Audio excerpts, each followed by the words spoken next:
Hello and welcome back to Proverbs, a letter to my son. Today we're going to look at lesson 13 and we'll be using the New American Standard Translation. The subject for today is the lazy man. And all he wants to do is rest or sleep, or these days, play his computer game. Probably the key verse about this whole subject is Proverbs 26:14. As the door turns on its hinges, so does the sluggard on his bed. My wife Donna, found a thing on Facebook I thought was kind of cute. Do you remember when you were growing up, those of you who are a little older, there was a neat little chorus that went like this. If you're saved and you know it, say amen. If you're saved and you know it, say amen. If you're saved and you know it, then your life will surely show it. If you're saved and you know it, say amen.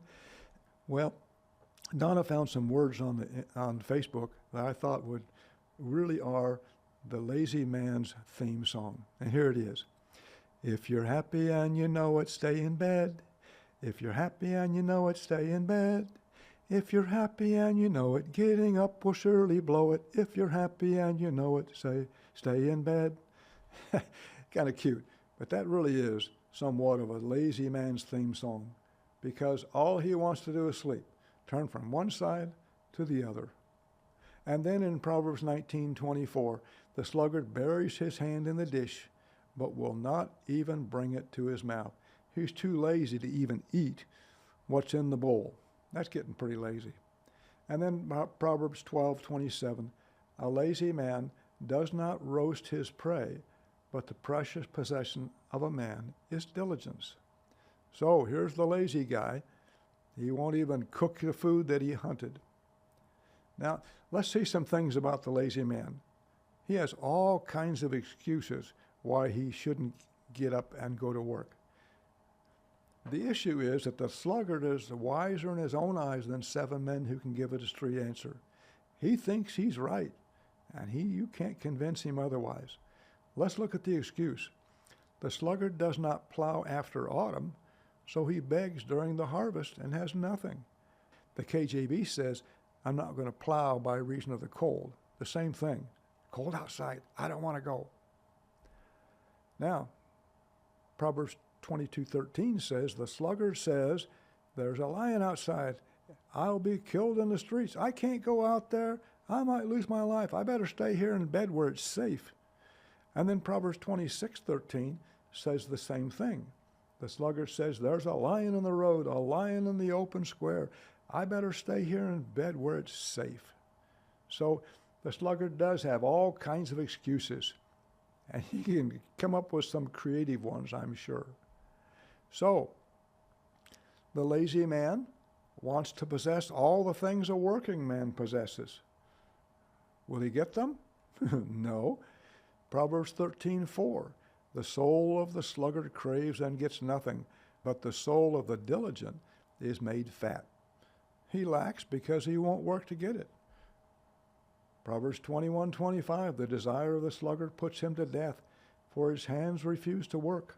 All day long he's craving, while the righteous gives and does not hold back. He ends up with nothing. He ends up hungry. He wants what working people have, but he's unwilling to work for it. And then the lazy man, he'll end up doing menial jobs. Proverbs 12:24, the hand of the diligent will rule, but the slack hand will be put to forced labor. And then again, he also is slack in his work, is brother to him that is a great waster, or better said, to him who is a master of destruction, according to another translation. The lazy man, he's going to get the worst jobs, the jobs no one else wants. He's not going to get a high-paying job. He doesn't deserve it. And if he does get the job, he won't keep it because he doesn't do the work, and he'll get fired. So the lazy man's got a rough road ahead.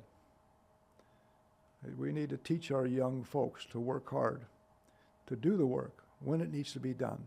Teach them how to work. Give them chores. Instead of letting them stay on their computer and their game boards and all this stuff all day long. Teach them how to work. They'll be better off for it in the long run. The lazy man, don't depend on him for anything. The way of the lazy is a hedge of thorns, but the path of the upright is a highway. In other words, the lazy man's life is going to be like walking through a patch of thorns, getting stuck, and it's just rough. But the upright man, the godly man, is going to have a smooth life. But the lazy man won't experience that. 26, Proverbs 10:26, like vinegar to the teeth and smoke to the eyes, so is the lazy one to those who send him. Don't depend on a lazy man for anything. He'll probably get part way to where he's supposed to do something for you and sit down and kill the rest of the afternoon. And what you wanted done won't get done. So don't depend on him. Now, how to avoid becoming a lazy man.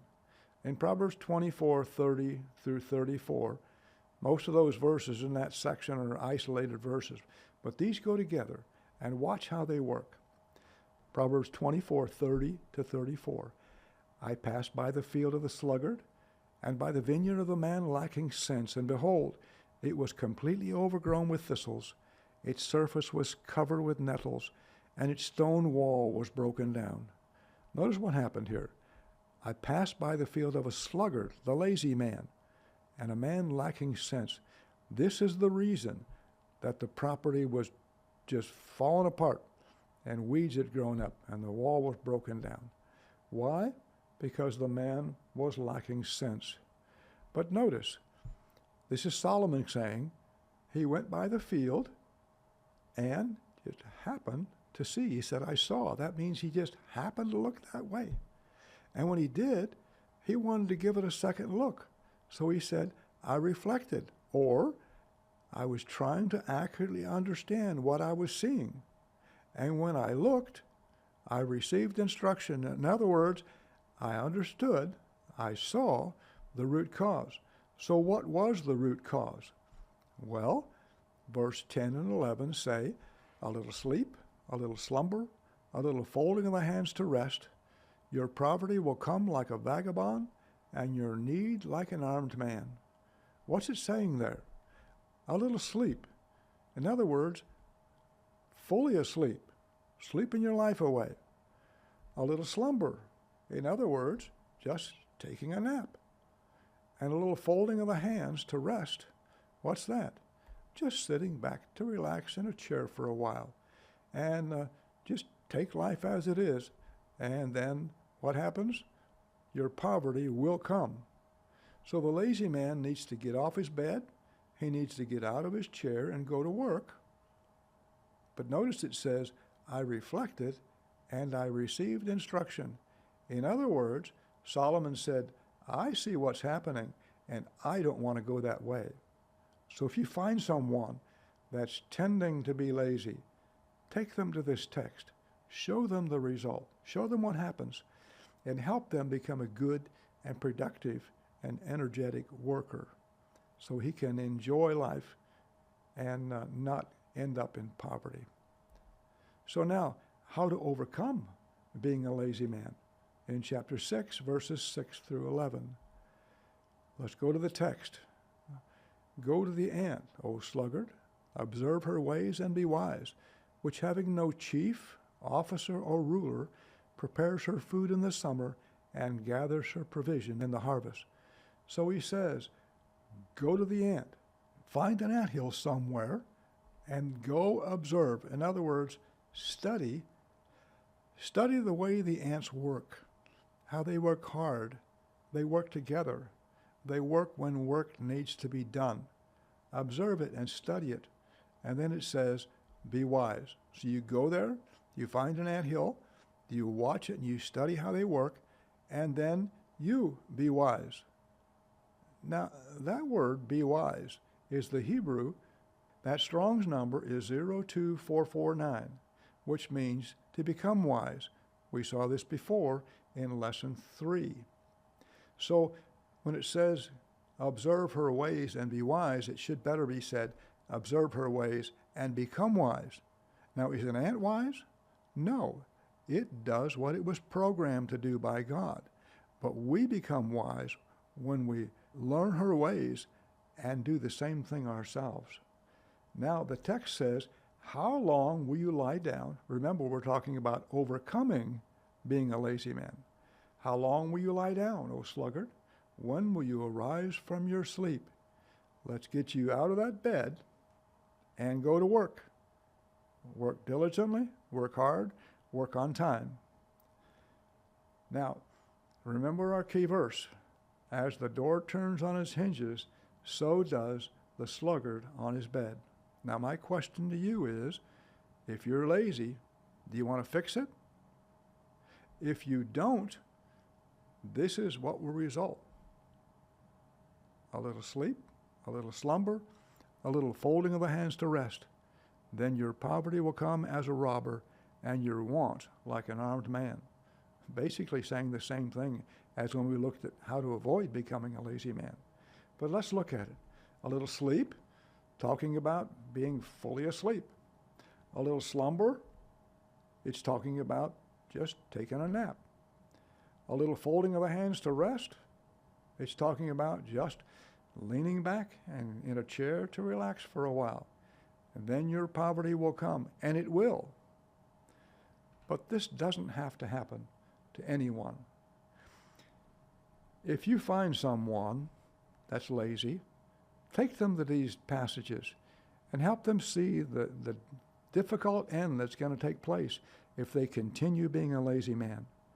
And folks, train your kids to work hard, to work diligently, to do their job well. And when they grow up, they will be good and productive units in the workplace, and they'll enjoy what good hard work produces. So this is the lazy man in Proverbs. Teach those who are lazy to overcome becoming lazy, and teach those who aren't lazy not to become lazy. So, like I say, if you find someone that needs this, take them there and help them through this.